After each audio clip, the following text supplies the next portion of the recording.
bàbá mi tí mo close mọ́ Senator Rasheed Àríwò Ládọjà ní mi ò dé dálẹ̀ rẹ̀ rí láyé mi gbogbo ọdún tí mo fi tẹ̀lé bí ogun ṣe le tó lẹ́yìn ẹ̀ mi ò kú lẹ́yìn ẹ̀ mi ò gbàbọ̀dé fún.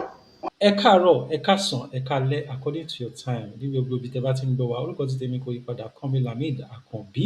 Yágbóyájù ọkùnrin púpọ̀. Ẹ káàbọ̀ sí orí Odùduwà World Media, ìkànnì tó ń ṣojú gbogbo ọmọ Yorùbá káàkiri gbogbo àgbáyé. Ìkànnì yìí ìkànnì ìjàǹgbara ni fún the actualization of Yorùbá nation. Ọmọ Yorùbá ni wá, Yorùbá ni mí, Yorùbá ni ìran mi, Odùduwà ni mí, ọmọ Odùduwà ní gbogbo àwa tí à ń jìjàgbara fún ilẹ̀ Yorùbá,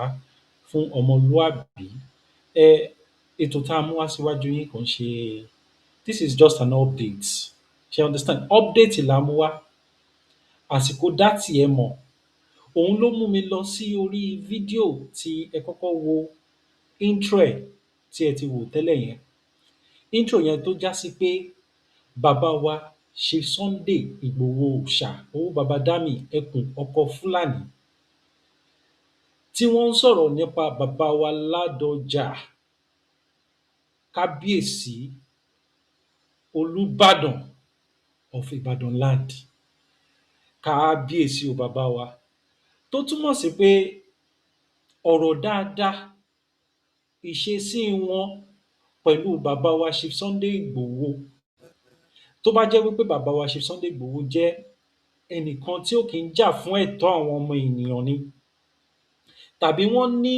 bákan méjì nínú nípa pé kí á ṣiṣẹ́ ibi fún ara wa, ká ṣiṣẹ́ ibi fún ọmọlàkejì, nítorí pé gbogbo ìtàn tèmi Yágbóyájù tí mo ti gbọ́ nípa olóyè Sunday Ìgbòho dáadáa ni. Bíi kán fẹ́ gbalẹ̀ onílẹ̀ kí Chief Sunday Ìgbòho kán fẹjọ́ sùn wọ́n, kán gbọ́ kí Chief Sunday Ìgbòho sọ pé níbo,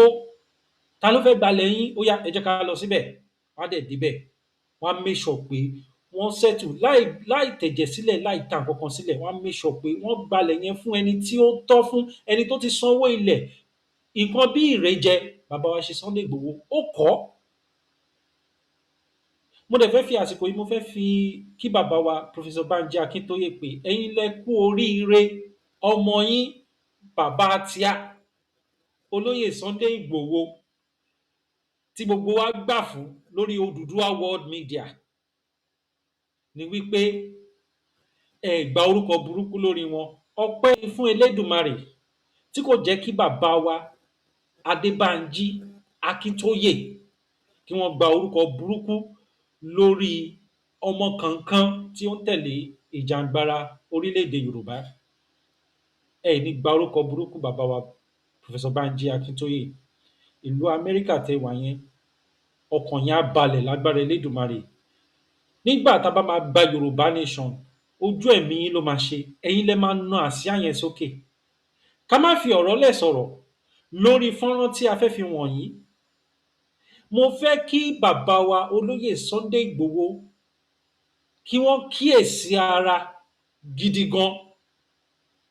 Mo dẹ̀ fẹ́ kí ẹ̀yin tí ẹ̀ ń wo fídíò yìí náà, ẹ drop comment yín nípa àkíyèsí tí tẹ́ bá fẹ́ pe, tẹ́ ẹ fẹ́ make sure pé ẹ pe olóyè Sunday Ìgbòho sí, tí wọ́n á rí, tí wọ́n á kà, tí wọ́n á fi hùwà wù, tí wọ́n á dẹ̀ mú lò. Ẹ̀yin èèyàn wa, àsìkò rèé láti protect bàbá wa Chief Sunday Ìgbòho. Àwọn àṣírí tí ó mú àtáàkì tí ó kọ́kọ́ wá nígbà tí wọ́n lọ jó ilé Chief Sunday Ìgbòho, tó lọ jó níná ni o. Tí Chief Sunday Ìgbòho sọ pé àwọn ò tẹ̀ ronú sí ẹnikẹ́ni. Màá fi interview àwọn press tí gbogbo wa mọ̀, mi ò ní dárúkọ wọn lórí ìkànnì yìí. A máa rí àwọn logos wọn, a máa rí lórí fọ́nrán tí a fẹ́ fi wọ̀n yín láìpẹ́. Ẹ máa mọ̀ pé kí ni nǹkan tó fà á tí wọ́n fi gbé wọn dìde, tí wọ́n fi wá ṣe interview yìí fún bàbá wa olóyè Sunday Ìgbòho ní ọdún yẹn, nígbà yẹn tí incident yìí tó ṣẹlẹ̀. Ilé ni wọ́n kọ́kọ́ lọ jó, ilé wọn alákọ̀ọ́kọ́ tí wọ́n kọ́, wọ́n rò bóyá wọ́n á bá wọn bẹ̀ ni. Ìyẹn túmọ̀ sí pé àwọn agbésùmọ̀mí, àwọn DSS gan, wọn ò mọ location ibi tí ilé bàbá wa Chief Sunday Igboho wà tó bá mọ̀ ó kù sí wọn lọ́wọ́ tí wọn bá dẹ̀ mọ̀ fídíò yìí ló jẹ́ kí wọ́n mọ gbogbo àwọn nǹkan tó yẹ kí wọ́n ṣe nípa bàbá wa Chief Sunday Igboho but a dúpẹ́ lénìí pé wọn ò dẹni àgbégbìn a dúpẹ́ pé ayọ̀ àti àlàáfíà òun ni wọ́n fi padà sí orísun wọn láti ẹ̀yìn odi a dẹ̀ dúpẹ́ púpọ̀ lọ́wọ́ bàbá wa ọba tíá ọba Olúbàdàn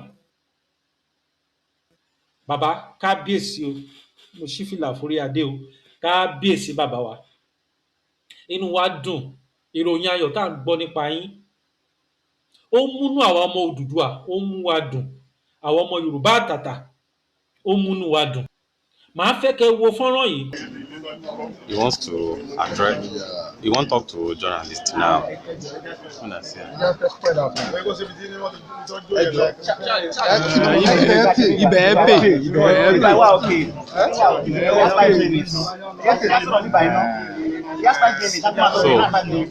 the man himself, you go, and you dey see for this native. So he won't talk now.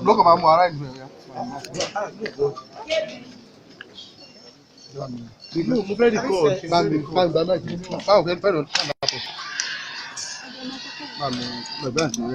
Gentlemen,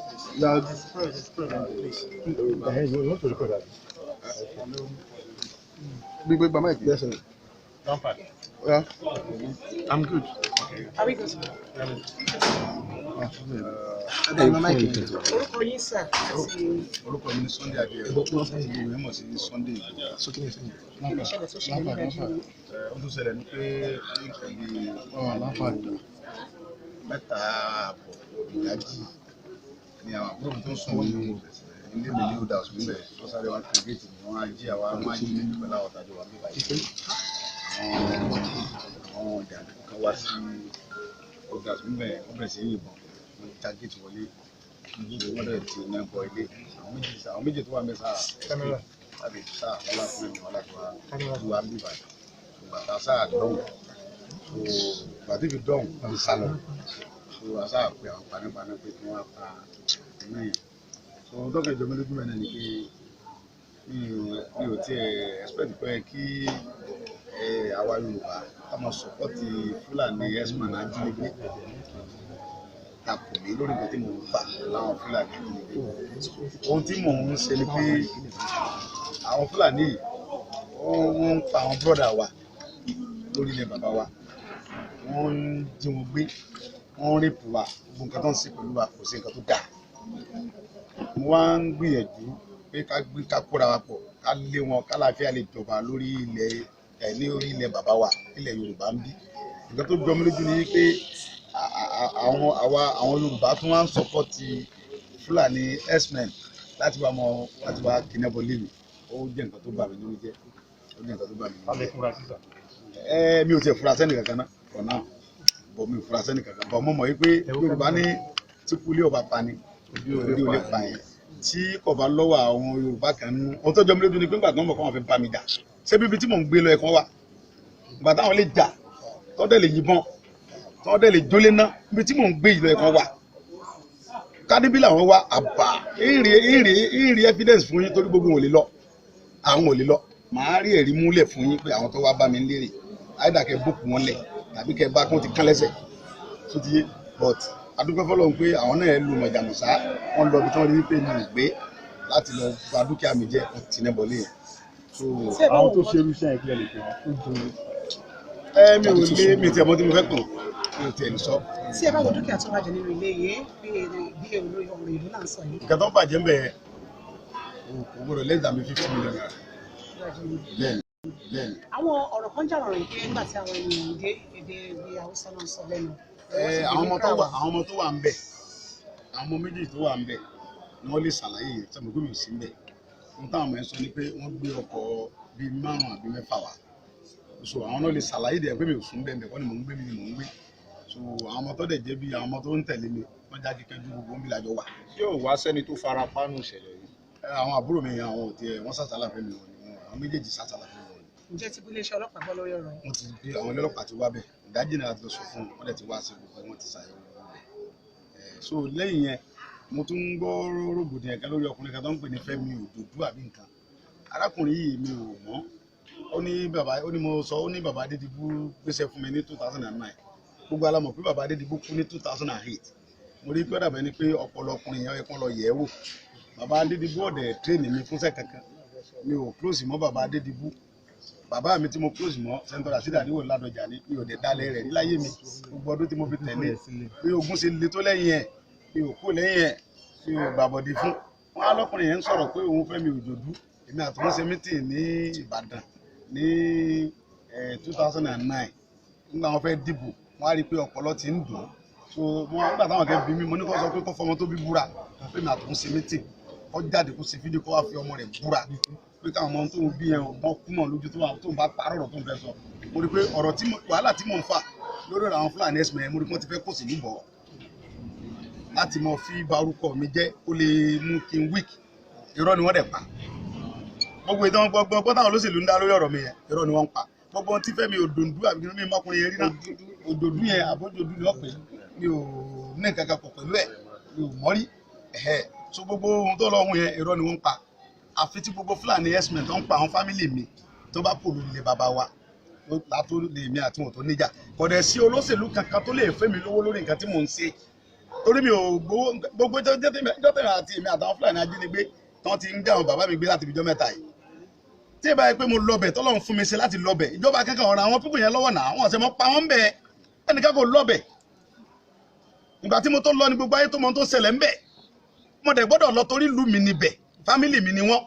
ìlà tí ń bẹ lójú bàbá Bóròdé ní ń bẹ lójú mi mẹ́rin bí mẹ́ta ń bí fámìlì mi ni wọ́n èmi ò dẹ̀ lè lajú olójú òní lajú ẹlẹ́kítà lùbọ́ kó sí lóhun tó mú mi lọ́bẹ̀ olóṣèlú tó bá lè sọ pé mo gbó lọ́wọ́ òun ọgbọ́n tako sọ kí gbogbo ayé rí pé òun lòun fún mi lówó lórí nǹkan tí mò ń ṣe ẹnìkan kò fún mi lọ́wọ́ ohun tí mò ń sọ ni pé kí àlàáfíà jọba lórí ilẹ̀ àwọn bàbá wa ó yẹ kí àwọn agbénipa Fúlàní kán gba gbogbo dúkìá wa kán gba gbogbo ilẹ̀ bàbá wa lọ́wọ́ wa so ohun tí mò ń jà fún nìyẹn so mo kàn wá mo jọ mí lójú báwa Yorùbá wa náà látún wá lọ ń tẹ̀lé Fúlàní pé kí wọ́n á mọ jó dúkìá mi ná nínú ilé mi pàtẹ́ mọ̀ kàn fẹ́ bá mi jà ẹ wá sínú ilé tí mò ń gbé so ó dùn mí lẹ́yìn Fẹ́mi Àjòdú àbí Òdòdú ni wọ́n ń pè yẹn mo fẹ́ kó ṣọ́ra ṣe gbogbo ọ̀nà táwọn ń gbà yẹn ọ̀nà táwọn gbà pẹ̀lú gbogbo owó tí wọ́n ti kó jẹ ní ọyọ ọdún tó fi ti kọmíṣánná lẹ́kọ̀ọ́ gẹ́gẹ́ mo ṣe gbọ́ ìtàn wọn tó sá lọ sékìtì ipa wo ni wọ́n kó ńgbà tí wọ́n wà nípò kọmíṣánná yẹn nígbà tí wọ́n tún wá sí sẹ́nítọ̀ lẹ́kìtì ta ló lè ipa wo ni wọ́n kó ta ni wọ́n help aráàlú mélòó ni wọ́n sọ dèèyàn ọ̀nà mélòó ni wọ́n ṣe ń gbà náà kí ni iṣẹ́ tí wọ́n ṣe láti yọrí Fáyọ̀ṣe lamọ̀ tó ṣiṣẹ́ ń bẹ̀ yẹn nígbà tó ṣèjọba tí inú ìlú dùn sí tó ṣe ọ̀pọ̀lọpọ̀ ọ̀nà ẹ̀yin ò ṣe nǹkan kan náà ẹ wá ń torí pé ẹ fẹ́ lòṣèlú torí ìbò 2023 tẹ fẹ́ dì ẹ wá sàǹdọ́gbọ́n tẹ́bi balẹ̀ ẹ sáfẹ́ balẹ̀ Yorùbá jẹ́ pátápátá Ọlọ́run dẹ̀ ní fún yín sí Fẹ́mi Òjòdú àbí náà kọ́ ní orúkọ ẹ̀ àti wọ́ àtàwọn tó ń rẹ̀ ọ́ lágbára Ọlọ́run ò ní fún yín ṣe lórí ilẹ̀ Yorùbá gan ò ní fún yín ṣe ẹ ṣé mo dúpẹ́ gan. a fẹ́ fi wọ̀nyí lákọ̀ọ́kọ́ ẹ kọ́kọ́ gbọ́ statement tí ìkan lára àwọn tí wọ́n wá ṣe interview bóyá BBC Nàìjíríà ló ń ṣiṣẹ́ fún ni o bóyá CNN ló ń ṣiṣẹ́ fún ni o èmi ò mọ̀ bó ó wà behind the camera ẹ máa gbọ́ gbólóhùn ẹ̀ nígbà tó ń sọ̀rọ̀ kẹ́ lè mọ̀ pé there is something behind this particular interview press tí wọ́n ṣe fún bàbá wa Chief Sunday Igboho màá dẹ̀ fẹ́ kí bàbá wa Chief Sunday Igboho ẹ kíyèsí ara ní àsìkò tí a wà yìí pẹ̀lú àwọn journalist orílẹ̀-èdè Nàìjíríà ẹ kíyèsí ara gan bàbá kò ń ṣe gbogbo èèyàn kò ń ṣe gbogbo àwọn tó bá wá síwájú yín ni ẹ máa grant ní interview sir mi ò tó láti advice yín bò mo ń pe àkíyèsí yín ni ẹ̀mí tọ́lọ́run fi sí yín nínú á darí yín bọ́lọ́run bá ṣe darí yín apá yóò ní ká yín bàbá wa Chief Sunday Igboho ẹnikẹ́ni tó bá ro ibi kò yín nínú ọdún 2026 yìí á pòfo ẹ̀mí ni lágbára Elédùmarè bẹ́ẹ̀ ni yóò rí àṣẹ́gun